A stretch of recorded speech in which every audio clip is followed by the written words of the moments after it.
We've been told that without money, humanity would degenerate into a state of barter, markets would become inefficient, and people could even die because of the inefficiencies. But that's not true, and today we will discuss why.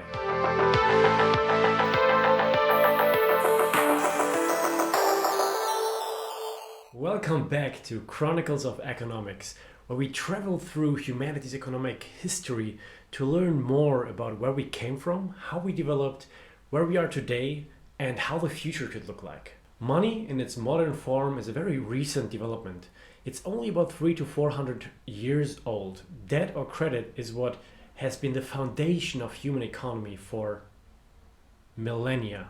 Before diving into today's topic about governments and markets, I want to summarize what we learned in our last video about the barter myth.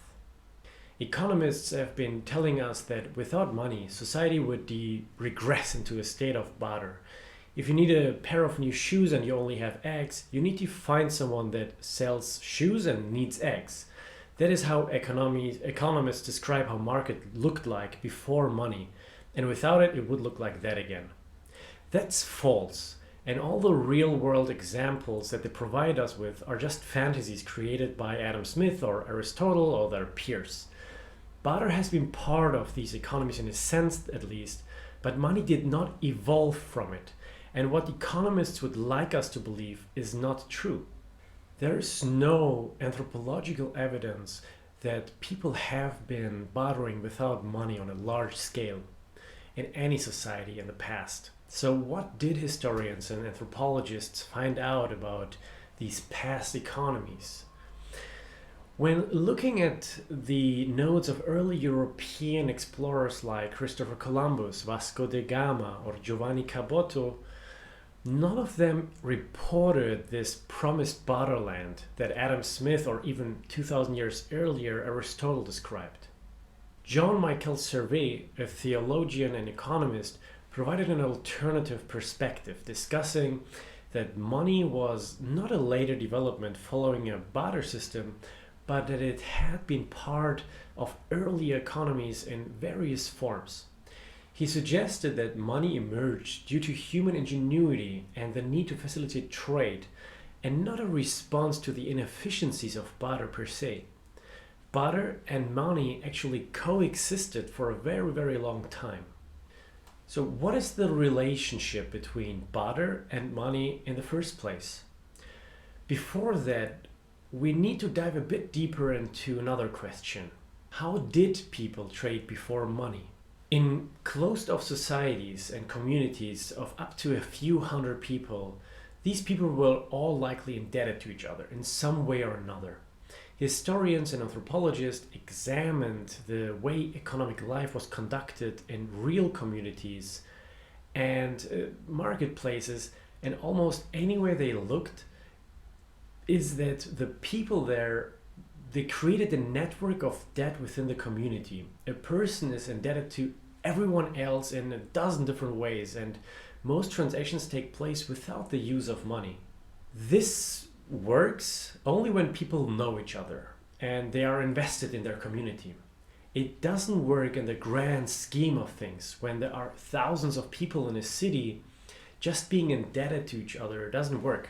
They don't know each other or trust each other enough to create this network.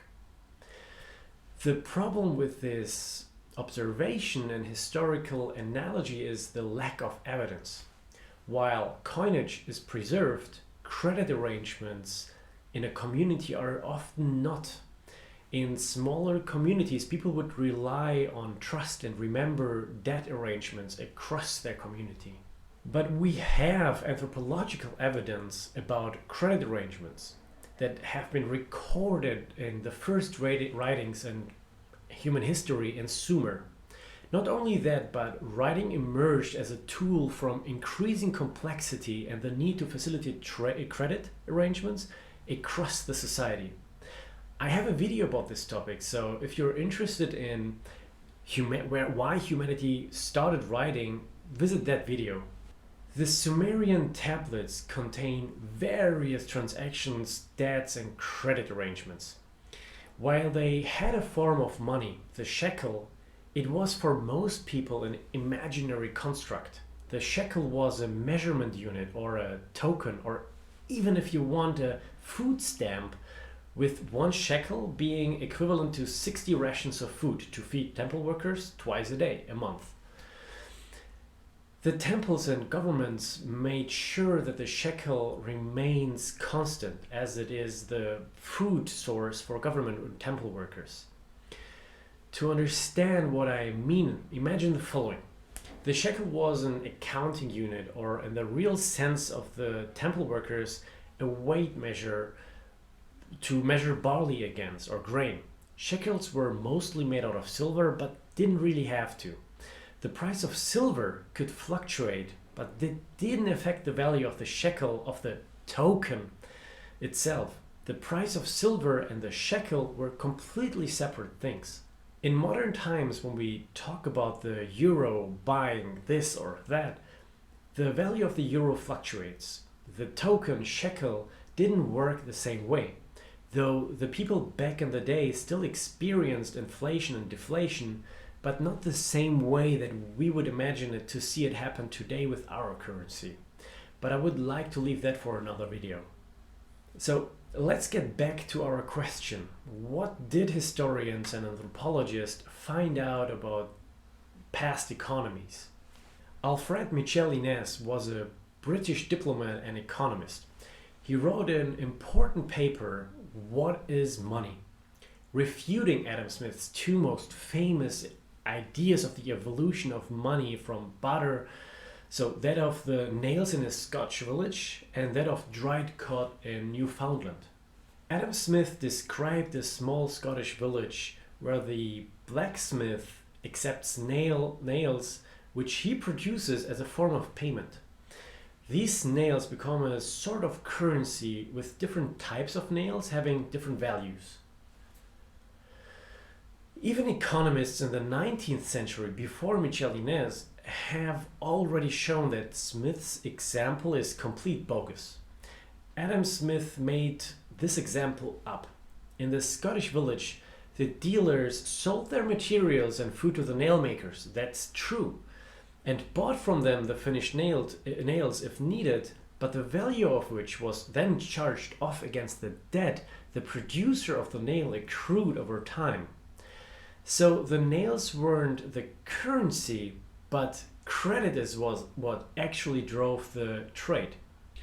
Barter was certainly part of the trade, but only because money existed as a unit of account, and the backbone of the system was the aforementioned credit and tally system. The tally system is actually a very, very interesting credit concept, which originated long ago but was famously used in medieval Europe, particularly in England. The tally stick was a wooden stick, notched to indicate the amount of money owed, and then the stick was split lengthwise, with the creditor retaining 1/2, the stock, and the debtor the other half, the foil. Think about the market here, well, the stock market. Tallies are an interesting topic to learn more about, but that's for later. Back to Smith's second example. Smith described that the fishers in Newfoundland used cod as a currency. But that is not true. The fishers were well acquainted with the use of money. They didn't use metal currency because they didn't want to.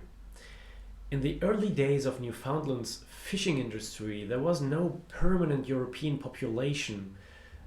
So the fishers went there for the fishing season, and those that weren't fishers were traders who bought the dried fish and sold the fishers the daily supply. The fishers sold the traders their catch at market price and pounds, shillings, and pence, and obtained in return a credit on their books, with which they paid for their supplies in the future over time. Adam Smith thought he found tangible currency in form of nails and dried cod, but what he actually found is credit. Sazan Fayaz-Manesh is a professor of economics, and he analyzes ancient and medieval economies in Europe and the Middle East. In his book, Money in Exchange, Folk Tales and Reality, he describes in detail that money and barter go hand in hand. Only by using the unit of account money is barter possible on a large scale, which are in turn powered through credit systems. After the fall of the Roman Empire and the beginning of the Middle Ages, economies reverted back to barter, and being historically correct, this means they abandoned the use of cash, and even when the Roman coins ceased to circulate, the tokens with which the Roman currency was denoted continued to be used to assess the value of tools and livestock. Our monetary history is precisely backward. We did not begin with barter, discover money, and then come up with credit systems. It happened exactly the other way around. Virtual money, credit, was first, as indicated even 6,000 years ago in Sumer. Coins came much later, and even while it existed, its use spread only unevenly, never really replacing the credit system. I want to reiterate my first example. In small communities of up to 100 people, these people are within a circle of trust. This means that everyone is in some way indebted to each other. On a large scale, say everything beyond 1,000 people, barter would not be possible without some kind of unit of account, or what we would call money. It doesn't even matter if money existed anymore. As long as everyone agrees on the unit of account, vast barter systems work. Just think about the shekel again in Sumer, in ancient Sumer. People could pay their taxes, fees, and debts in any form they want, with livestock, grain, barley, leather, you name it. For this to work, the temple workers measured the revenue, the tax revenues, in their accounting unit, the shekel. It didn't matter that no one owned physical currency. So we can say that large-scale barter is actually a byproduct of money. Money or any other form of accounting unit allow traders who are used to cash transactions do transactions when they have no access to currency. Now then, why is this so important? Why should we even care that credit preceded money and barter, and that barter is only possible when money or a unit of account coexist?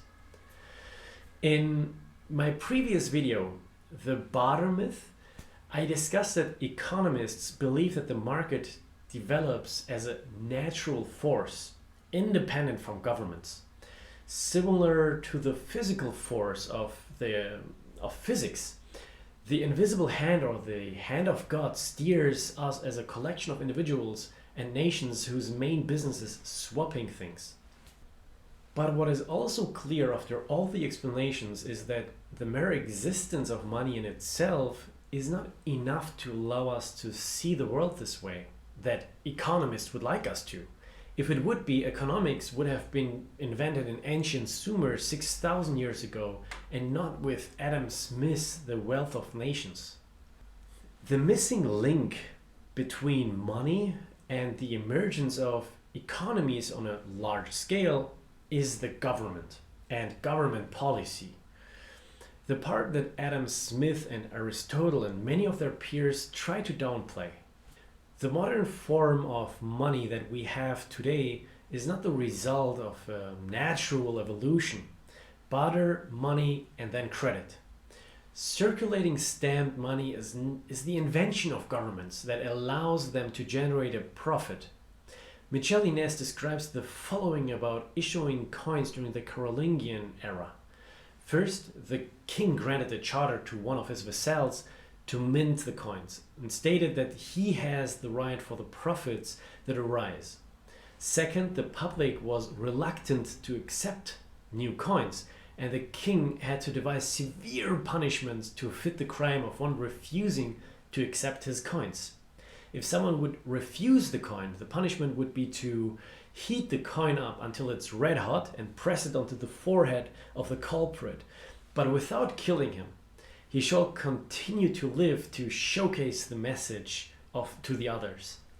During Smith's day, butchers ironmongers and haberdashers had their own sphere of activity and markets because the government was actively engaged in fostering these markets. This required laws and police, but also specific monetary policies with which liberals like Smith were advocating for. It required pegging the British currency to silver, vastly increasing the money supply and especially increasing the amount of small change in circulation. This also required the regulation of banks that were the only source of paper money. To finish up, the free market advocates are always eager to say that the government should not intervene with markets. The argument is that markets in themselves are efficient and self-regulating. Economists built on Aristotle and Adam Smith's free market idea in the invisible hand that is similar to the physical laws of nature. But then, as soon as the market experiences drastic inefficiencies like monopolies or market crashes and other things, those same market advocates cry for the government to involve themselves. Government have always supported and even created and made possible to have these markets. Money as a unit of account that, as we know now, was introduced 6,000 years ago by the Sumerian government to facilitate trade, taxes, and fees. So by the end of this video, I want you to think about these questions for a bit. How efficient are markets really when left on their own? And without government intervention, why were the 20th century economies like China, Taiwan, or South Korea so unsuccessful? Why did only with strong government incentives and policies economies like in those countries evolve? And on the other hand, thinking about the Soviet Union, where's the border between regulation and central planning and market freedom to achieve maximum efficiency? In my view, there are many questions popping up when looking at the history of economics, but that's great. It allows us to dive deeper and learn more about where we are today, what systems worked and succeeded, and which ones failed and why they failed, and how we can make it better to create a better system for the future. I hope you enjoyed this video. This was Chronicles of Economics, and I'm Janos. Stay curious, and I hope to see you next time on my channel.